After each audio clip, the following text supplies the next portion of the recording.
हमें कभी भी ऐसा कोई काम नहीं करना चाहिए ताकि दूसरों को तकलीफ हो, दूसरों को कष्ट हो।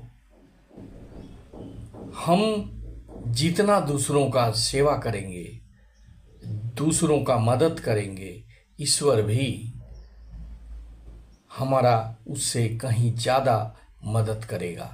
क्योंकि हम कहीं भी छुप जाएं, लेकिन ईश्वर का जो दिव्य दृष्टि से है उससे हम छिप नहीं सकते। अगर हम थोड़ा मदद किसी का करते हैं तो ईश्वर हमें कई गुना मदद करेगा और जो भी थोड़ी बहुत तकलीफ है हमारे समक्ष उसको दूर कर देगा। दूसरे का सेवा करना परमेश्वर का सेवा करने के बराबर होता है, क्योंकि जो दूसरे को देखता है उसको परमेश्वर देखता है, ईश्वर देखता है। दूसरों का सेवा, दूसरों का सहायता अवश्य करनी चाहिए, क्योंकि जितना ही अधिक हम दूसरों का सेवा करेंगे, दूसरों की सहायता करेंगे, ईश्वर उतना ही अधिक हमारी सहायता करेगा। कभी भी स्वार्थी बनना नहीं चाहिए, क्योंकि स्वार्थ पाप का कारण होता है। अगर हम स्वार्थ में वशीभूत रहें, दूसरों के बारे में न सोचें, तो हम भगवान के समक्ष क्या कहेंगे? जब हमारी मृत्यु हो जाएगी, जब हम भगवान के सामने जाएंगे, तो क्या कहेंगे कि हमने दूसरों को क्या दिया? एक कुत्ता, एक जानवर भी जीवन काट लेता है। हम तो मनुष्य हैं, हमारा जीवन न सिर्फ काटने का है, बल्कि इस दुनिया में लोगों की सेवा के लिए, दूसरों की सहायता के लिए ईश्वर ने हमें बनाया है। इसलिए जितना ही अधिक हो सके हमें दूसरों का मदद करना चाहिए। एक गरीब लकड़हारा था जो लकड़ी काटकर किसी तरह से अपने परिवार का पेट भरता था। वह इतना ही कमा पाता था जितना से कि किसी तरह से उनका पेट भर जाए।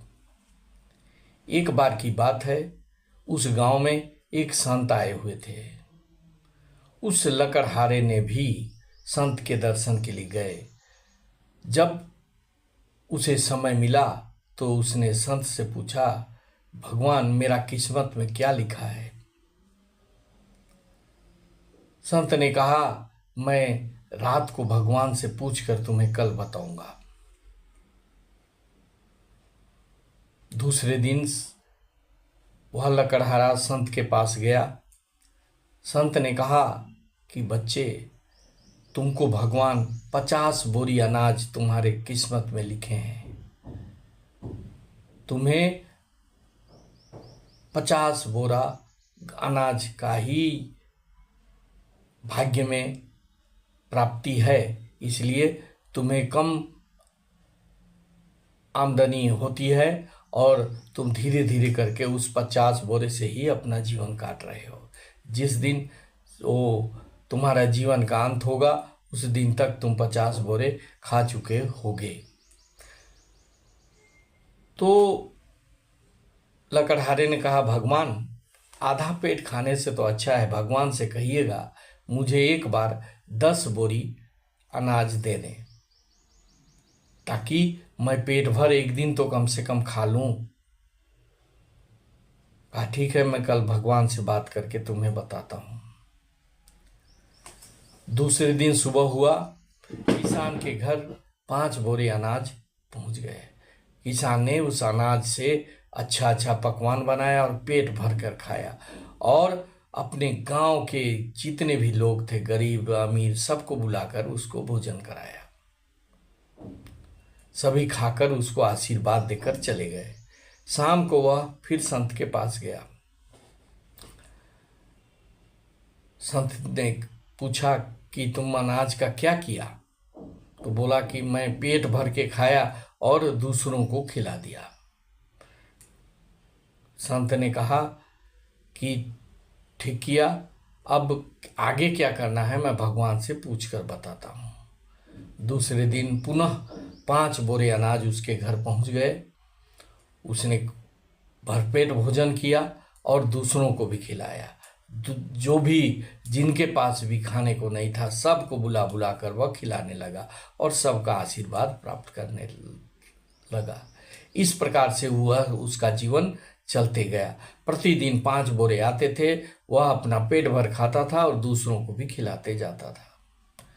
कुछ दिन बाद वह संत के पास गया और पूछा कि आपने भगवान से मेरे बारे पूछे कि मेरा भाग्य में क्या लिखा है?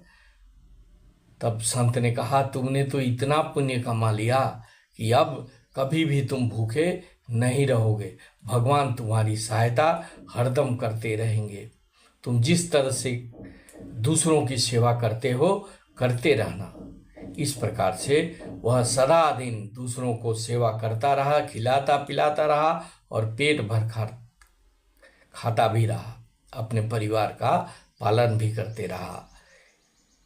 भाइयों, इससे हमें यह शिक्षा मिलती है कि हमें भी दूसरों की मदद करते रहना चाहिए। जितना हो सके, जितना संभव हो सके उतना मदद करते रहना चाहिए। अवश्य ही भगवान इस बात को देखेंगे और सबसे बड़ा पुण्य हमको मिलेगा और जितना हम देंगे उसे कई गुना हमें अवश्य प्राप्त होगा।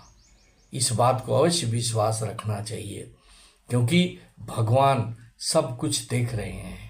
हम जैसा कर्म करेंगे, जैसा हमारा विचार होगा, उसी प्रकार हमारी जो भगवान से प्राप्ति है वह मिलेगा।